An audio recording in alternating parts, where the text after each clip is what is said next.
What's going on, guys? It's Raul here with Contested Layups again.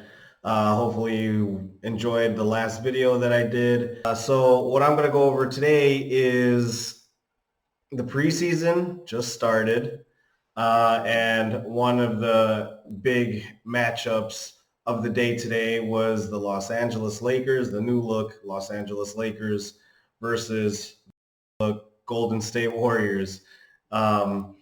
Now, the Golden State Warriors do have Klay Thompson out and Willie Cauley-Stein out, but D'Angelo Russell did play today, Stephen Curry did play today, and so did Draymond Green.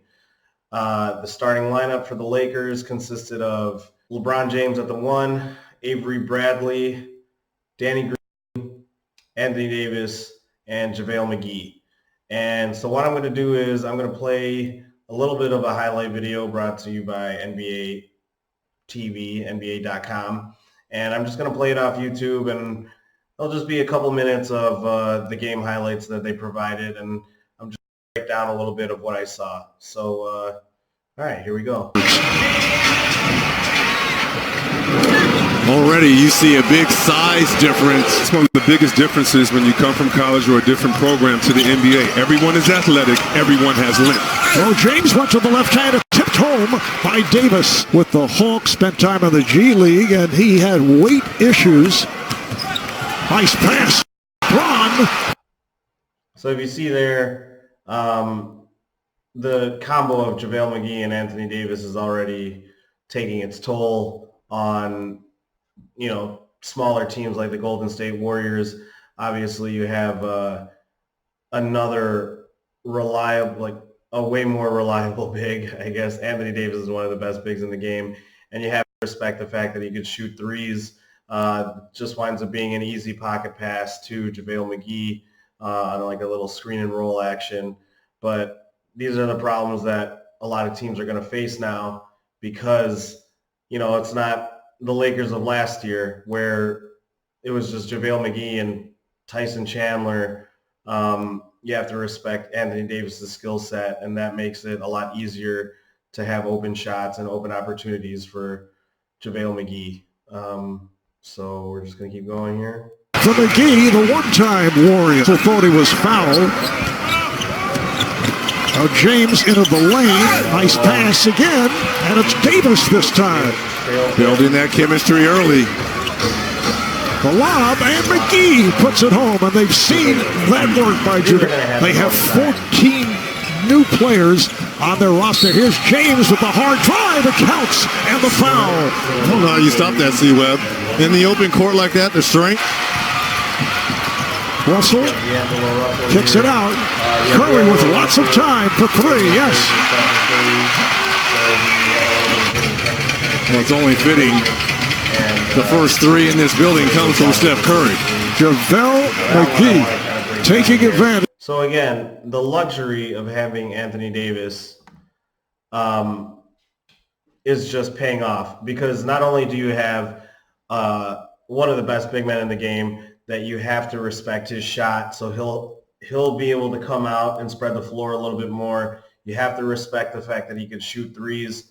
So they just gave it to him on the perimeter, and with his playmaking ability, he was able to see over everybody and be able to throw up a lob to JaVale McGee, who is also pretty athletic still, and it was just too easy.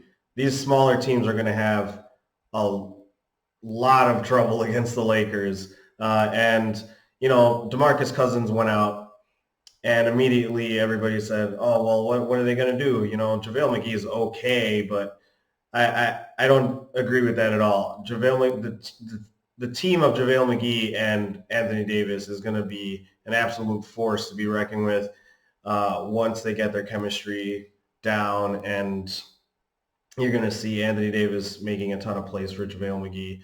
JaVale McGee is just going to be able to either just roll to the basket or catch a high lob or whatever. So that's something that they can definitely do now that they didn't have last year and they haven't had before. That's going to make a huge difference. An older player like Dwight Howard there just to be able to box out a little bit. Granted, Dwight Howard, he did lose a lot of weight, but I think it was kind of a detriment to him because from what I noticed in this game, just watching it throughout, he was having a little bit of trouble being able to box out, establishing himself down low in the post. And that when that go-to move that he always used to do where he would just get down on the low block, get the ball, and be able to back down and bully his way into like a little easy jump hook. That's gone now. He doesn't have the size. He's also not as athletic as he was before, so they're going to be looking for him to kind of just stay down low and then maybe just penetrate and just kind of get him easy baskets through them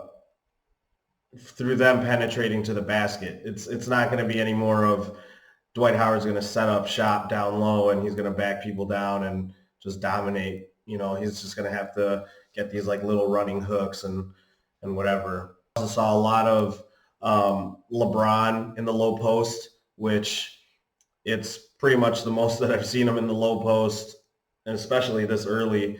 So I think that they're definitely going to go to him a lot more, and he's going to utilize his strength and his size a little bit more with mismatches. But I mean, that's the gist of what I wanted to get to, is that this Laker team, they're going to be pretty damn good.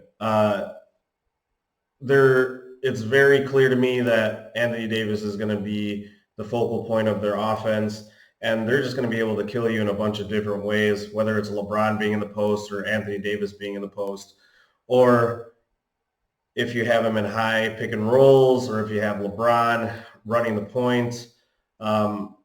These guys like JaVale McGee or Danny Green, if they're just trailing, they'll either open up for a three or they'll open up just for an easy cut to the basket.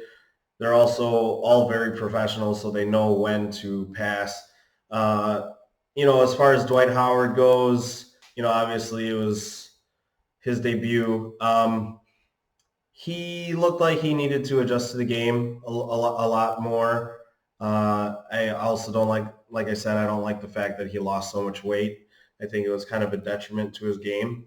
But as soon as he gets adjusted and gets things together with his team, gets into better game shape, gets adjusted to the game, because he hasn't played in a while due to injury. When he gets into that second unit with Rondo's going to be able to find him for a lot of easy baskets. There were a few times you could see in the highlight package.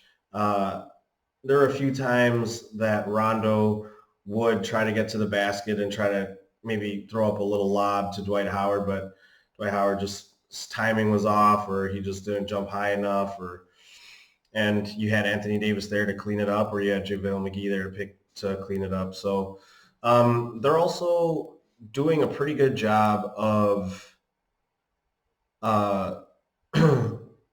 kind of staggering their lineups a little bit. So, Anthony Davis or JaVale McGee would be on the floor with Dwight Howard. They tried a lot of different things today. But yeah, the added shooting, the added size is definitely far and beyond way better than it was last year with the Lakers. And, it's just kind of crazy because the Golden State Warriors and the Lakers, they were like kind of opposites of each other today. You saw D'Angelo Russell only scored 4 points, 2 assists. His 4 points came within the first 2 quarters of the game.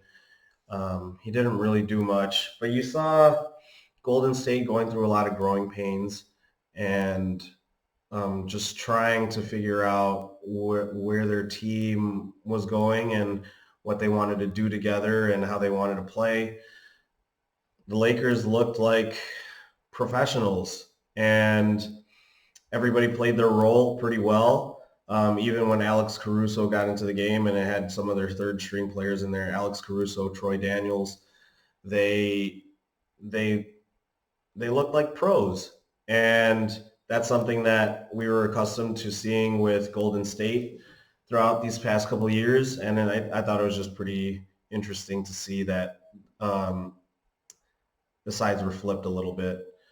But overall, liked what I'm seeing from the Lakers. The Warriors, I'm not going to count them out. I think they're still a playoff team, but they need to figure things out. You know, figure things out with D'Angelo Russell. Steph Curry looked pretty good. Draymond looked pretty good. But these other guys, I have no idea who they were playing, who was actually playing. Not going to lie to you. I like what I'm seeing from the Lakers. They're showing that their experience and their veterans are kind of carrying this team to showing how they should be playing, and they're gelling really well. And I think everybody really understands what they're trying to do there. So that's all I got for you guys today. Hopefully you like this video.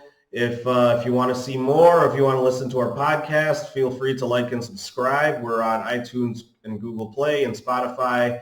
You could find us just by searching Contested Layups podcast. And if you want to check out more videos, then just search Contested Layups episodes on YouTube, and we're going to have more stuff coming at you. So till next time, guys. See ya.